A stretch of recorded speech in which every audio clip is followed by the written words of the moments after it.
Lambert. Lance, it's great to see you. Thank you. You're not only the host of the Vintage Vehicle Show, but you also do auto appraisals. I do auto appraisals. I've been doing them since 1990. Okay. Yeah, that's now you've seen quite a few cars in that time span. I've appraised about 1,500 cars in that period of time, and I've seen everything from the absolute, I mean, the car was worth less than the appraisal cost them to, Right. really high-end cars. Right. Now, what would the reasons be for a person to get their car appraised?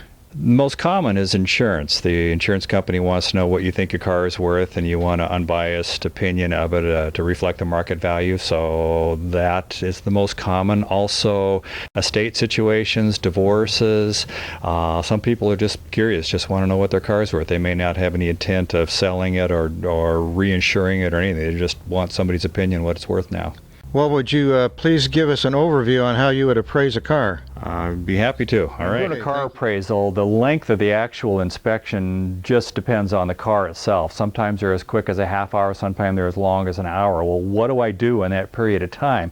I have my little checklist, can't do the report without it, and I break the car down to all its various components, the body, the paint, if it's a convertible, the top, bumpers, chrome. I just go over everything, write a little information about each one. I rate them as far as excellent, very good, average, on down the list. And this helps me later when I'm writing up the report to remember just exactly what the condition of the car was. And if I'm doing an appraisal for you, you're going to see me walking around the car numerous times, over and over and over. Each time I'm doing something different. My particular list it starts with the basic information about the car, just what it is, and then I start talking about the body of the car. I walk around the car, take a good look at it, and I have a little magnet that I wrap in a piece of cloth so it doesn't mess up the car, and I'm testing in the obvious places for rust, down in this area, along here, the fenders, top of the fenders, and going around trying to find if I can see any Bondo or fiberglass or whatever. Depending on the car, that doesn't have a huge impression on the value of the car. If the repair work has been properly done, then it's not a big deal. It just needs to be noted in the report that that's been done. Then I'm looking at the paint job. How good is the quality of the paint? What's the wear on it? How many chips have been touched up? What's the overall condition of it? The chrome, has it been replated? Is it pitted? Is it tarnished? Is it dented? I'm taking note of all that stuff, putting it all down. Some cars, if you have a Mustang, early Mustang, parts are really available for it. No problem if you have some chrome pieces that need to be replaced. If you're doing a 40 Plymouth, then that's a whole different thing. The parts for that are really hard to get. So all of that is kept in mind. The glass on the car, is it cracked? Do the windows work properly? Are they manual? Are they power windows? Any nicks in the windshield? Any chips? Have they been repaired? What kind of things have gone on to make that car, the glass be rated excellent or good or average or whatever? Looking at the interior, that's of course a big issue with the car because it's a big repair item. What's the condition of it? Is it original? Is it new? Is it original and still in pretty good shape? Or has it been redone but done in a non-stock style? Is it a street rod, so it's kind of part of a street rod, or is an original like this where you want the interior to look like it was when it's brand new? I've seen lots of people that have put maybe $10,000 into the interior of their car, and they've actually decreased the value of the car. Sometimes some of the choices that are made for cars are not good ones. They may be a personal choice that you really like, but as the next buyer may not like them. The electrical system, the gauges all work, the headlights work, all of that. The trunk is there rust in there? Again, I bring up Mustangs. They are notorious, the early ones, for rusting around the gas tank. You pull the mat up, you take a look at that and see if what kind of condition that's in. Also, the inside of the trunk can tell you a lot about the outside of the condition of the car. Sometimes the back quarter panel looks absolutely great, but you get into the trunk and you can see that there's been all kinds of body damage, repair on it. The wheels, are they banged up? Are they in good shape? Are they stock? What are they? You know, if you have a set of Kelsey Hayes wheels on your car, that's a real high value item. Or if you have just some stock steel wheels, that's another, maybe that's appropriate for the car. You just want to see what kind of condition they're in.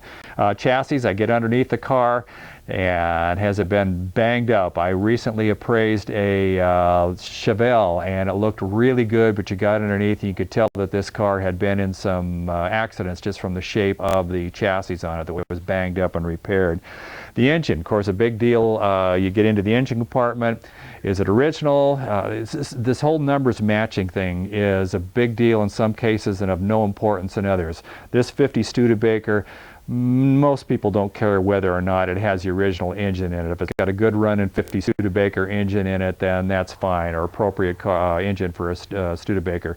If you are driving a 67 Corvette, that's a whole different thing. You want the whole numbers matching thing, and that adds a lot to the value, an enormous amount to the value. A car's value, a car like that can easily be affected 25 to 50% just because it's an original matching number or isn't. Accessories, what's in there? Is there a sound system? Has the dashboard been hacked up to put a CD system in it, or has it been discreetly put in the glove box or under the dash where somebody could remove it? Again, that has a little bit to do with the car. Some cars you just don't want to alter, and some cars it's not that big a deal. This is a judgment call, and it's you know, is a car, when you get all done, you have a great car, but it has graphics from the say 80s on it, 70s or 80s. Well, that was really cool back then. It's not cool now. How much does that affect the value? Is it a great car that's been painted a color that's just totally inappropriate for the car? That affects the value. You know, is the top chop on it a good thing or a bad thing? All these things you just try and tie in to appraising the value and arriving at the appraised value of the car. Hopefully the market takes care of that for you. You can find cars that maybe have, you know, if the car has the right paint job, then you find the cars that have the right paint job. If you have the paint job that wasn't so good when the car, well, was good when it was done, but not so good now, you try to find comparables that reflect that same thing.